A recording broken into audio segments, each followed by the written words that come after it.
So here we are, Herodotus Book 7, Chapter 6. Mardonius has made his pitch to Xerxes, and Chapter 5 ended with his speech. And then here at the beginning then of Chapter 6 we have Tauta elege. He said these things. Notice it's the imperfect tense again, elege. This wasn't a single occasion, remember. Mardonius has been working on Xerxes for quite a while to persuade him to focus his efforts on returning to Greece. He said these things as hoya, being, almost like because he was.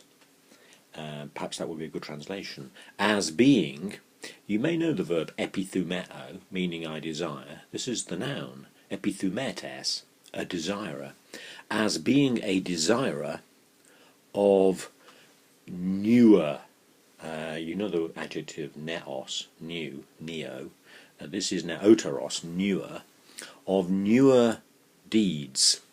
What on earth are newer deeds? Well, I suppose in this circumstance, it means, in this context, it means adventure.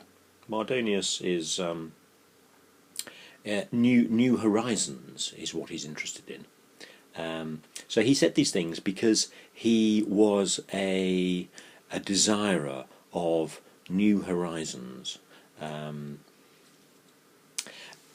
That's one reason. And also, you will know the verb ethelo, I wish. This is just thelo, without the initial e. Same verb. And wishing himself to be Hipparchos, governor of Greece, tes Hellados. Now, the Persian Empire was so vast that it was divided into a large number of different regions, each under its own governor. The technical term was a satrap, and Mardonius here has ambitions to be satrap of Greece himself. Chronoi, so in time, there's an indication, isn't it? Mardonius works on Xerxes for quite some time. We're talking weeks and months. In time, what's this verb? Kat gadsdomai. Well, you'll see ergon there, work, and this is he worked. In time, he worked on Xerxes and anapatho, and he persuaded Xerxes, with the result that he did these things, i.e. what Mardonius recommended.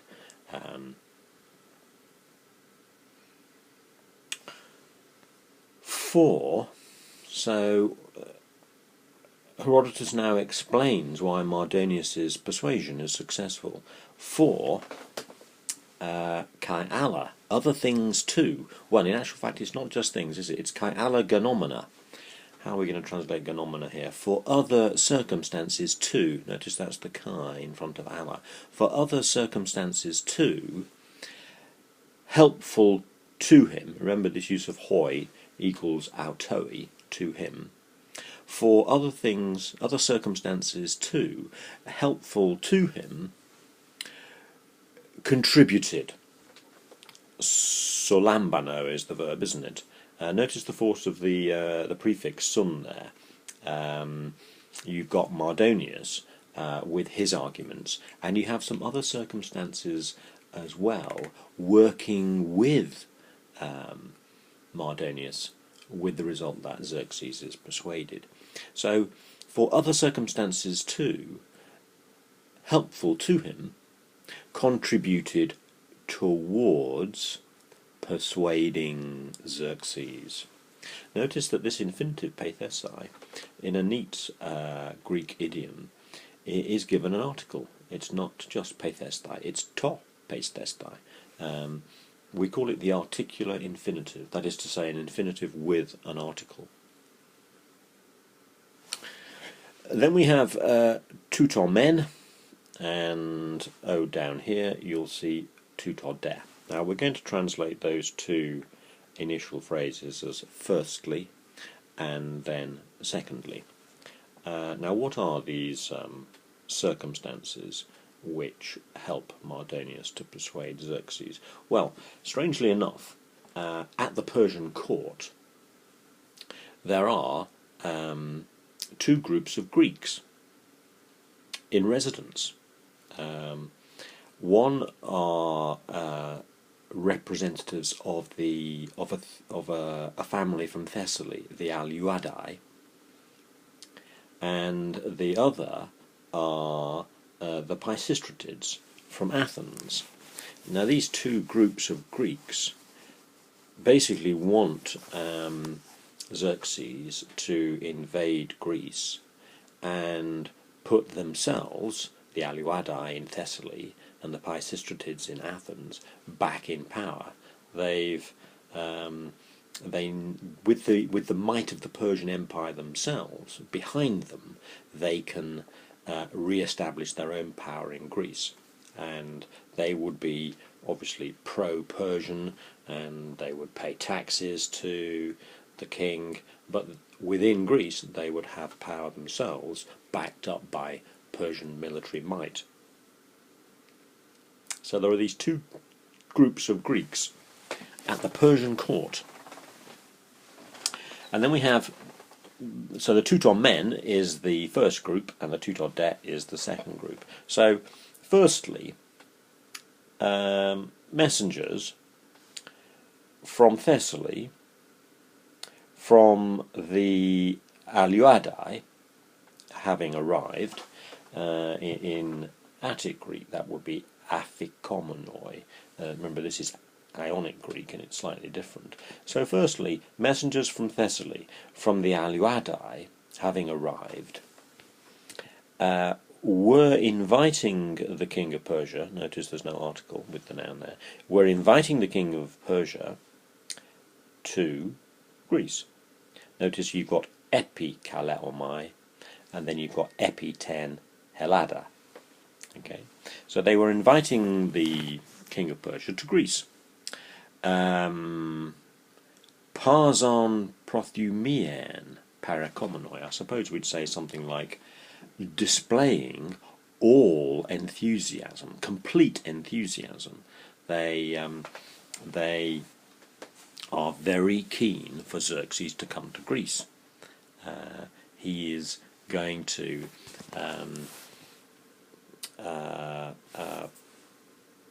take over Greece with his army and establish in Greece pro-Persian Greeks. And the Aleuadae are saying we'll be pro-Persian, put us in power in Thessaly. We have a bracket here, don't we? These Aleuadae were, it does say kings of Thessaly. They're not kings of Thessaly. They're sort of, it's the wrong translation here. We would say nobles of Thessaly. They want to be kings of Thessaly. They are nobles of Thessaly, and they want Xerxes to come to Thessaly in northern Greece and put them in power. Secondly, we have another group here, the Pisistratids. Now the Pisistratids are the descendants of Pisistratus. This id termination, can you see the ID there? This id termination means descendants of. Now Pisistratus had been a king in Athens before the democracy was established there. When the democracy is established, the Pisistratids are banished from Athens. Now Pisistratus himself is dead, but his descendants still harbour ambitions to return to Athens and to be re-established as kings of Athens. So, secondly, of the Pisistratids, it's a genitive, isn't it? This verb is anabino, which is to go up. In fact, it's a perfect participle. Bebeka is the perfect tense of bino. This is anabebeka, having gone up to Susa. Now, Susa is one of the main cities of the Persian Empire, and obviously this is where Xerxes is in residence at this time. If you go inland from the coast, especially in Turkey, which is where this is, I suppose, you go up. It's a mountainous region, and anabino is to go up inland, and katabino, its opposite, is to go down to the coast. I think we'd, I suppose we can say, yeah. So though of the Pisistratids, the men who had gone up to Susa. We're going to have to translate ecomonoi here, as we had at the end of chapter 5, as using the same arguments as the Aluadai, these arguments being put us back in power in Greece, Xerxes, and we will be pro-Persian. So using the same arguments as the Aluadai, this verb here, pros oregomai, in the last line, were offering hoi to him, remember, autoi, were offering to him pros tutoisi, in addition to this, pros tutoisi, te, something more still. So the Pisistratids are in Susa, at the court of the Persian king, wanting Persian support to put them back on the throne of Athens, and they use the same arguments as the Aluadai, but they are offering to him, in addition to this, something more still. Notice this te, neuter, with the pleon. Now, what is this extra thing which the Pisistratids are offering Xerxes? Well, before we go to the next page, we have ekontes onomakritos. So, having onomakritos. Now, you can see from the capital letter here that this is a name, onomakritos.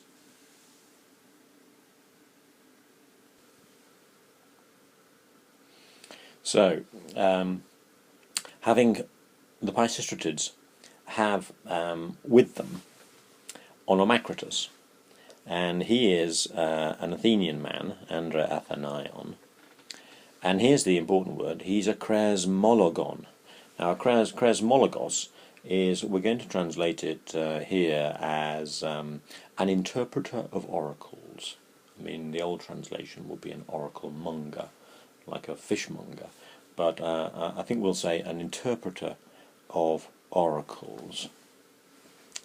And he is editor of the oracles, here's the word, kresmos, editor of the oracles of Musaeus. Now this was a collection of oracles. And there's the verb anabeber kesan. They had come up. So the Pisistratids had come up to Susa, anabino, remember the verb, with, it said ekontes, didn't it, having onomakritos. We'd probably just say with onomakritos, an Athenian man, an interpreter of oracles, and the editor of the oracles of Musaeus. Now, it's difficult for us in the modern world to appreciate the importance of oracles in the conduct of political life. But if you just think about the role of Delphi and of the priestess of Apollo there, and the oracles the pronouncements that she made, often rather ambiguous and enigmatic pronouncements. And if you think about the influence that these things had in the ancient world, then we begin to understand how important they were.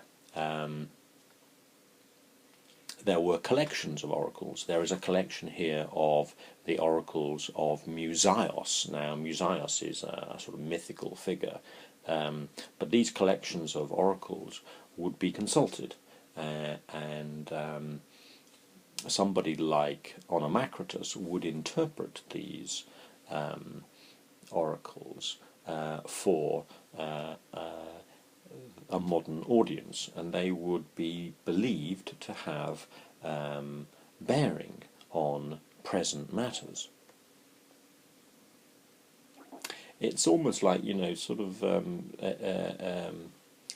if we important matters now, we would very important matters lately. A decision, a judgment was passed to the Supreme Court, and they passed judgment. Now, the pronouncements of an oracle would have just as much influence in the ancient world. So the Pisistratids have come up to Susa with this bloke, Onomacritus. Then we have an interesting little 3 words at the end of the sentence. Having pro Catalusamonoi, having put aside their enmity. So Herodotus tells us that the Pisistratids and Onomacritus had been enemies, but they've put their enmity aside and are now they've patched up their differences, and they are now together at the court of Xerxes. But Herodotus goes off on a slight tangent here with a digression, and he tells us the origin of this quarrel between the Pisistratids and Onomacritus. This verb here is exelano. It's the aorist passive. For the subject is Onomacritus, and Onomacritus had been driven out, banished, by Hipparchus, the son of Pisistratus, from Athens. Well, that shows a serious falling out, doesn't it? For Onomacritus had been banished by Hipparchus, the son of Pisistratus, from Athens. Halus, a participle, in fact an aorist passive participle, having been caught. I think we're going to have to say for this phrase, ep auto phoroi, having been caught in the act, or you might say having been caught red-handed by Lassus. Hermione here is in actual fact the name of a town. Lassus comes from Hermione. It's a town in the Peloponnese. He'd been caught in the act by Lassus from Hermione, forging an oracle, Kreasmon, in Ta Musaiou, the oracles of Musaeus, forging an oracle into the collection of the oracles of Musaeus. And this oracle that Onomacritus has forged said that, and it's a strange oracle, that high Nersoi, the islands lying epilemnoi, off Lemnos, Lemnos is quite a large island in the Aegean, that the islands lying off Lemnos, Aphanidsdoiato, would disappear beneath the sea. Gosh, so there's a strange oracle.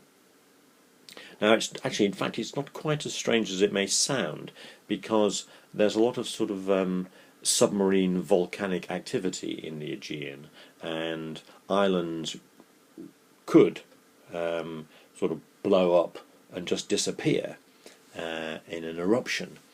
beneath the sea. It was known to happen. The interesting question, though, is why Onomachritus would forge such an oracle. Herodotus doesn't tell us that. One would imagine financial gain is a possible reason, but we're not told. But he's caught red-handed making the forgery. Dio is in actual fact dia ho, on account of which thing? We would just say for this reason. For this reason, Hipparchus banished him. Min is the same as auton.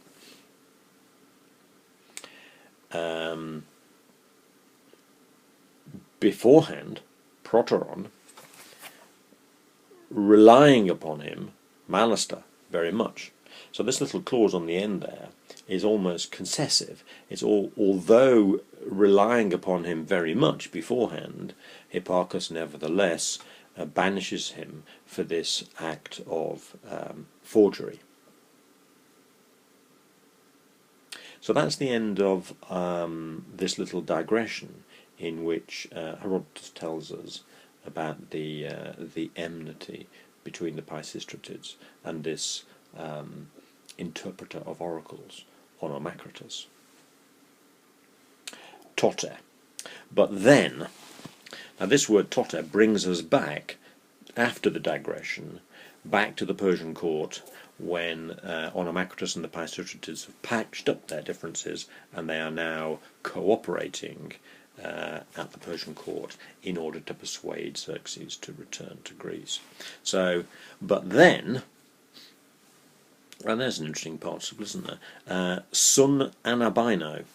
So, by anabino, to go up to Susa, to go up to the Persian court. Bas is the participle, the aorist participle of bino. You should remember that. But notice there are two prefixes, not just anabino. It's sun anabino. He's gone up to Susa with the Pisistratids. But then, having gone up to Susa with the Pisistratids, whenever he arrived, whenever he came into sight of the king, I think we'd probably say whenever he came into the presence of the king. So what does, it's in our next page, but what does, so we're going to be told in the next page what Onomachritus does whenever he came into the presence of the king. So whenever Onomachritus came into the presence of the king, then we have a genitive absolute here, legonton ton Pisistratideon, while the Pisistratids said big words about him. What on earth does that mean? It means while the Pisistratids exaggerated Onomachritus's abilities, so they are telling Xerxes, oh, this bloke, he really understands oracles. What he says, his prophecies come true. So while the Pisistratids spoke semnus logus, big words about him, so we begin to see that there is a how should we put it, quite a concerted effort here with the Pisistratids and Onomachritus to persuade Xerxes, and not in fact an honest attempt. We know that Onomachritus is a forger. He's a con man. So while the Pisistratids spoke big words about him, katalega, there's the verb of which Onomachritus is the subject. Imperfect tense again. This is what he did over a long period of time. He how shall we translate it? It's odd. It takes the genitive here. Ton kresmon. He spoke his oracles. He pronounced. Yeah, that would be a nice translation. He pronounced his oracles. Not quite sure why that's a genitive, to be honest. Ton kresmon. Now, if this verb is enami, I am in. So if there was something if there was something in an oracle, we have to supply that. Bearing its neuter, feron, ferusa, feron, because the t is neuter. If there was something in an oracle suggesting destruction, svalma, to the Persian, i.e. Xerxes, then what did Onomacritus do? Then he said nothing of this. So if there's an oracle that suggests destruction and to the Persian, then Onomacritus sweeps this under the carpet and doesn't mention it.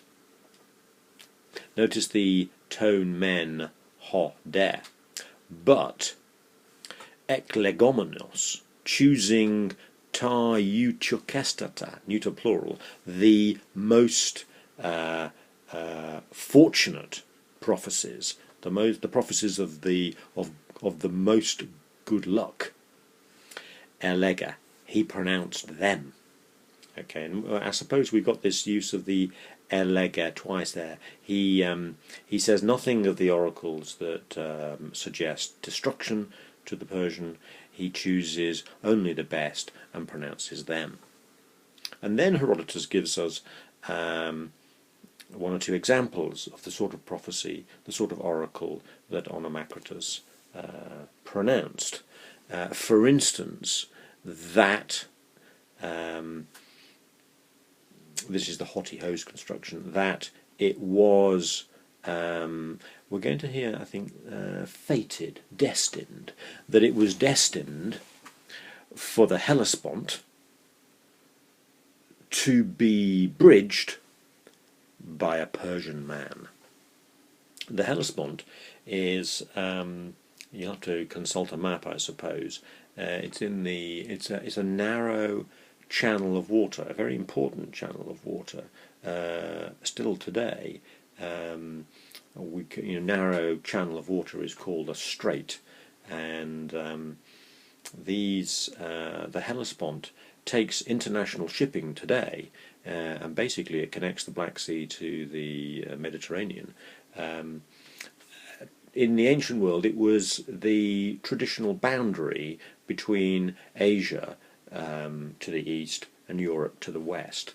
And once you cross the Hellespont, you enter Europe. And this will be Xerxes' way of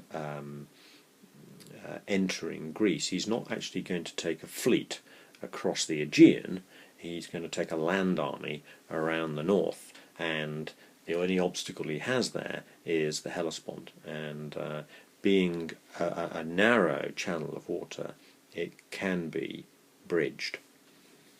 So, for instance, that it was fated that the Hellespont should be bridged by a Persian man. And also, what else does Onomacritus do? Explaining here, and also explaining the march.